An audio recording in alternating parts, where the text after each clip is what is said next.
నీ అభివృద్ధి పనుల మీద అవినీతి పనులు ఏదైనా ఉంటే నువ్వు డైరెక్ట్గా ప్రతిపక్ష నాయకుడు ప్రశ్నించు. అంతేగాని నీకన్నా ఈ నియోజకవర్గంలో దళితుల మీద అక్రమ కేసులు పెట్టించి సర్వనాశనం చేసిన వ్యక్తి ఎవరు? దళితుల భూముల్ని తప్పుడు రేట్లు నిర్ణయించి జగనన్న లేఅవుట్ల పేరుతో దోపిడీ చేసింది ఎవరు? జగనన్న కాలనీలో నువ్వు చేసినటువంటి పట్టాల పంపిణీలో నీ అనుచరుల చేత ఎంత మంది బినాములు ఉన్నారు?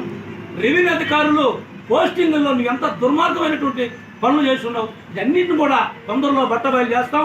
సర్వేపల్లి శాసనసభ్యుడు సోమిరెడ్డి చంద్రమోహన్ రెడ్డి నాయకత్వంలో అంచెలంచెలుగా ప్రతి డిపార్ట్మెంట్ను కూడా విశ్లేషించి ఎక్కడ అవినీతి ఆరోపణలు జరిగాయో పూర్తి విషయాల మీద క్షుణ్ణమైనటువంటి ప్రత్యేక విచారణ జరిపి ఎవరిని వదిలిపెట్టే ప్రసక్తి లేదని చెప్పని తెలియజేస్తున్నాం. వెంకటాచలం మండలంలో కమిషన్ల సంస్కృతి తీసుకొచ్చింది ఎవరు? ఎమ్మెల్సీగా మంత్రిగా సోమిరెడ్డి చంద్రమోహన్ రెడ్డి. నువ్వు కావాలంటే వెంకటాచలం మీడియాని తీసుకొని కమిషన్లు రూర్బన్ పథకంలో 110 కోట్ల రూపాయల రూర్బన్ పథకంలో కమిషన్లు దండేటువంటి మొట్టమొదటి సంప్రదాయాన్ని తీసుకొచ్చింది ఎవరు? వెంకటాచలం మండలంలో మంత్రి కాదా? నీకు తెలుసా? నెల్లూరు ఎవరు అక్కడ ఆజ్యం పోసారో, ఎంతమంది ఉద్యోగులు బలైనారో? గోవర్ధన్ గారి వల్ల ఏమైనా ఒకరైనా ఉద్యోగం పోయిందా? గోవర్ధన్ గారి వల్ల ఒకరైనా ఇబ్బంది పడ్డారా?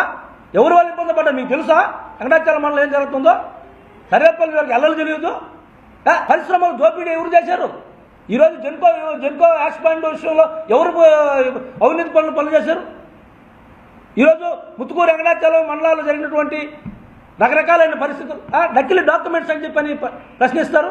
ఈరోజు నా పంచాయతీలో నకిలీ పట్టాలు తయారు చేసినట్టు మన సాక్షాత్తు మంత్రి గారు అనౌన్స్మెంట్ చేసినటువంటి ఫైల్ నా దగ్గర ఉంది. దొంగ పట్టాలు తయారు చేసి నకిలీ డాక్యుమెంట్ చేసి చంద్రమోహన్ రెడ్డి గారు దాన్ని కోసం పోరాడి నేను ఎవరిని పెట్టుకొని విభేదాలు వచ్చి రాజీనామా చేసి నేను ఈరోజు వైఎస్ఆర్సీపీలో చేరా.